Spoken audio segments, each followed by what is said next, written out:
Kami juga mendalilkan keterlibatan aparat penegak di mana dari awal pengadilan manusia kami sangat berharap bahwa Mahkamah Konstitusi adalah tempat terakhir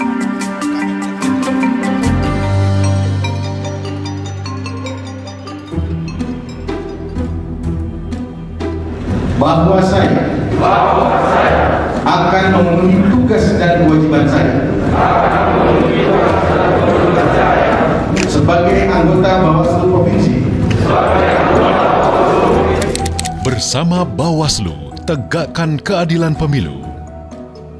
Slogan yang mungkin kerap kita dengar saat pesta demokrasi, gelaran pemilihan kepala daerah di Indonesia. Namun nyatanya, pilkada tanpa sengketa hanya harapan semata. Dan yang kedua, untuk di Jawa Tengah, kami juga mendalilkan keterlibatan aparat penegak hukum.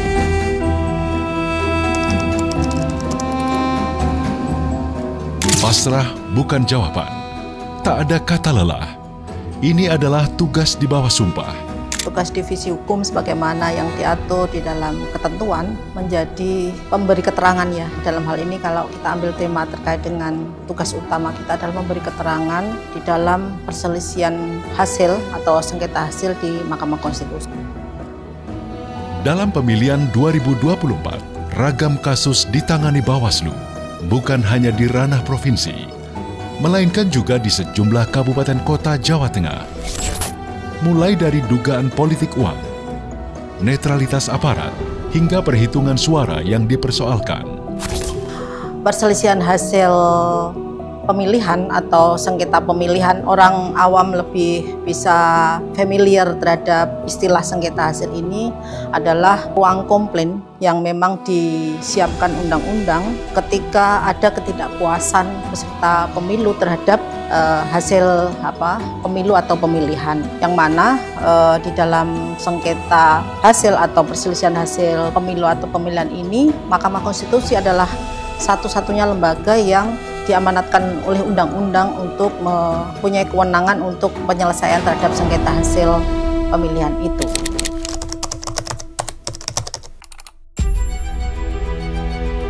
Menunggu permohonan perselisihan hasil pemilihan dari pemohon, Bawaslu mempersiapkan bahan awal keterangan tertulis.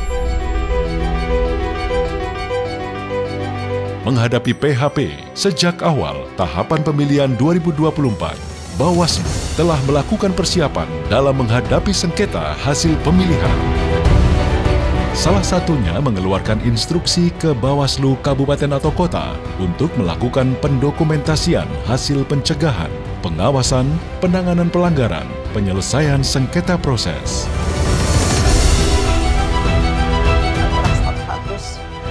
Happy weekend gitu ya, kita nggak ada. Every day is weekday gitu ya. Jadi itu menjadi komitmen kita bersama ya. Perselisihan hasil kemarin itu memang sampai di akhir tahun, hampir kira-kira 1 bulan lebih Mbak kami ini menyusun jawaban pemberi keterangan itu. Jadi kami hanya tidur semalam aja gitu di Semarang. Kemudian harus balik lagi ke Jakarta dengan dokumen-dokumen yang harus kami bawa dari Jawa Tengah untuk kita bawa ke Jakarta.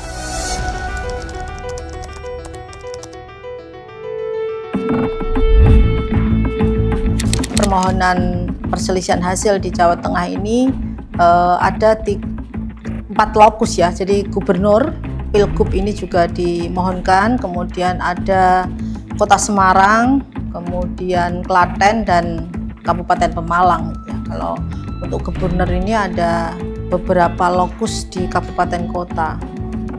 Ada 14 kabupaten kota yang disebut-sebut di dalam pokok permohonan. Ada beberapa isu yang memang disoal di dalam permohonan perselisihan hasil itu ya. Jadi isu netralitas kepala desa, kemudian ada juga masalah rekapitulasi di tingkatan provinsi gitu ya. Kemudian mengenai tugas-tugas Bawaslu yang disoal terkait dengan penanganan pelanggaran gitu ya.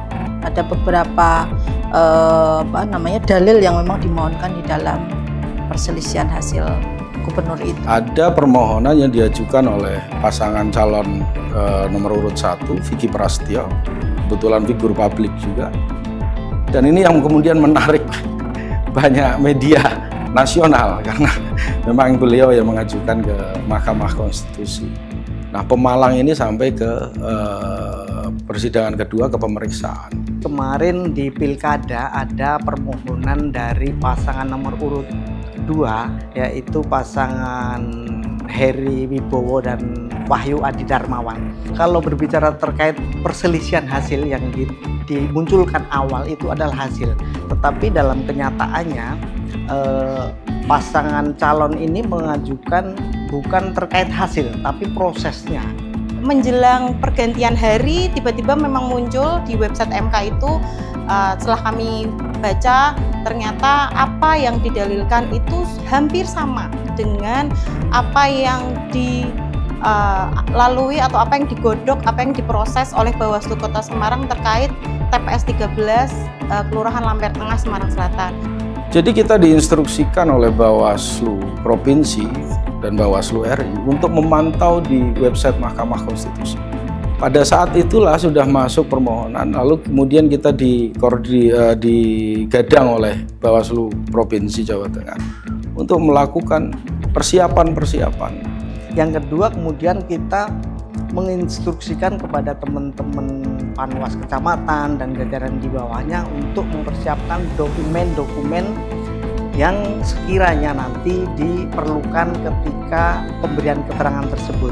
Divisi Hukum sudah mempersiapkan jauh-jauh hari digitalisasi data, pengumpulan data, bahkan kami juga membuat bank data sendiri agar ketika nanti apapun yang dimohonkan di Mahkamah Konstitusi kami sudah siap. Dokumen yang akan kita jadikan sebagai alat bukti di mahkamah, kita persiapkan dan sudah proses digitalisasi di tingkat TPS.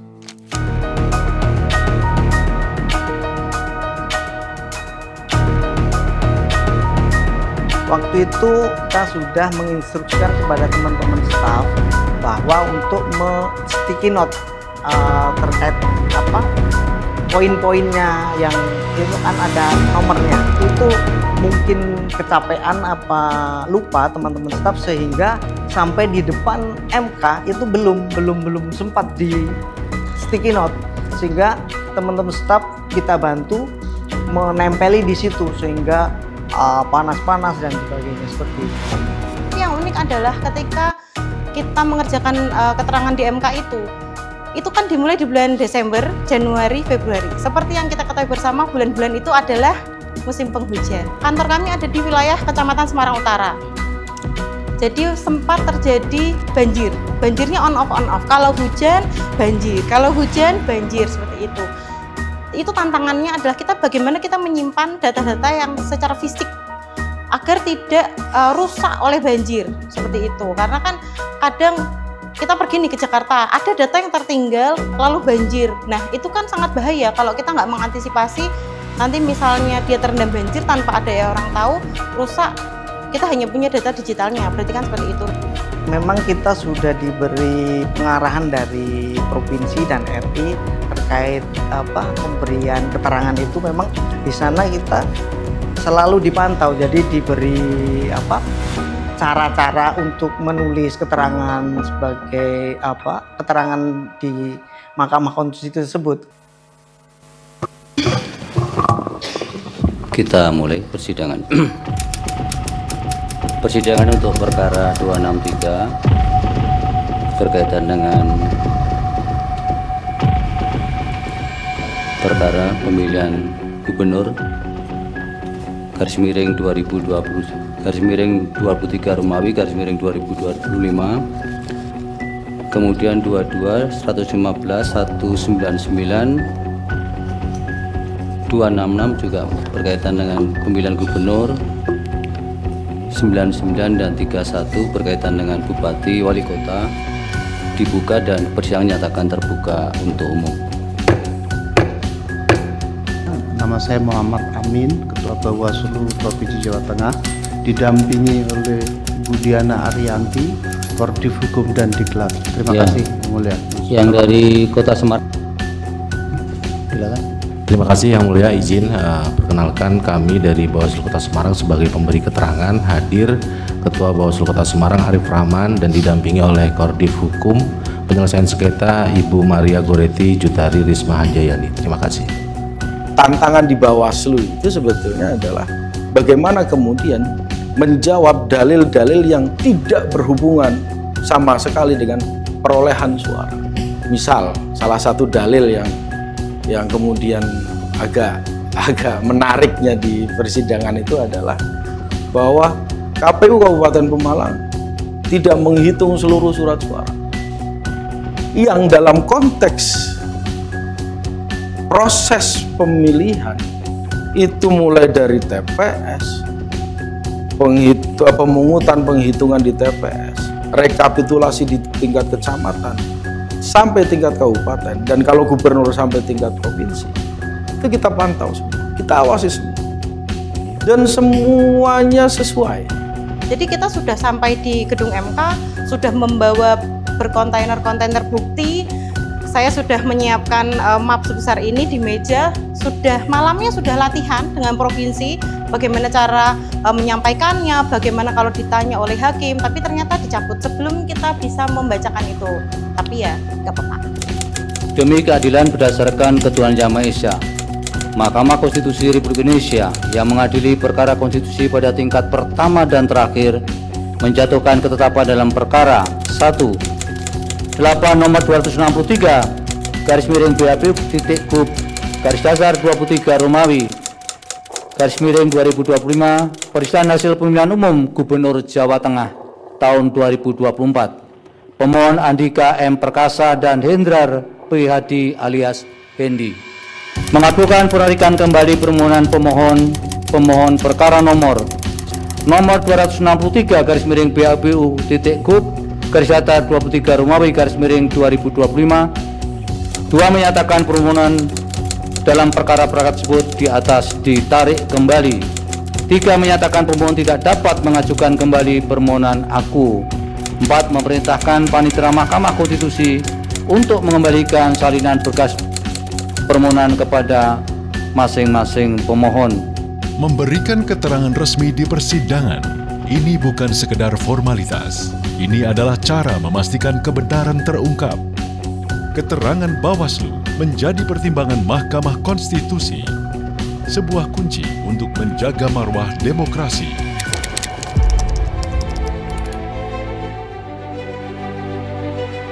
Diskriminasi adalah musuh utama keadilan. Bawaslu sebagai penjaga keadilan pemilu harus bertindak adil dan tidak diskriminasi terhadap seluruh peserta pemilu atau pemilihan. Kami akan selalu berkomitmen menjaga demokrasi tetap bersih. Kepercayaan tidak datang begitu saja. Harus ada yang mengawasi, dan untuk itu kami ada. Kalau kita lihat dari perjalanan kemarin PHP di Pilkada itu adalah bahwa yang harus dilakukan adalah dokumentasi itu sejak dari titik yang paling bawah. Kita bicara tentang misal penanganan pelanggaran, desa sudah harus siap. Nah, terkait dengan teknologi yang sudah semakin canggih ini, saya pikir itu mungkin untuk dilakukan. Karena tidak harus berbasis hard copy, tapi soft copy pun bisa. Kita membuat atau istilahnya menciptakan suasana keadilan pemilu, bahwa kita membuat semua paslon itu merasa diwakili, merasa adil diperlakukan dalam proses pilkada tersebut. Ada masalah kok gembira, karena masalah-masalah ini, permohonan DMK ini mengizinkan kami untuk bisa berproses. Jadi kami nggak cuma mengetahui secara teori aja, tapi benar-benar secara praktek bagaimana sih Bawaslu sebagai pemberi keterangan. Ini adalah hal yang memang harus kami kerjakan karena dedikasi kami untuk menjaga demokrasi bangsa. Itu yang Tuhan berikan kepada kami, pekerjaan ini itu kami kembalikan lagi untuk kebaikan dari demokrasi itu sendiri. sesuatu yang datang dari rakyat dan kembali kepada rakyat, maka kemakmuran dan kesejahteraan akan didapat. Sehingga tugas-tugas pengawas, tugas-tugas teknis pemilu itu adalah fardu kifayah. Dan itu yang bikin kami semangat. Tidak hanya mengejar bagaimana prestasi, bagaimana kemudian honor, tapi ada nilai bahwa ini ibadah. Harapan ke depan sekarang kan sudah sudah terpilih pemimpin, kita menjadi bagian masyarakat pemilih yang bisa hadar beni ya, ikut memiliki wilayah masing-masing untuk bisa membangun ke depan Jawa Tengah menjadi lebih baik.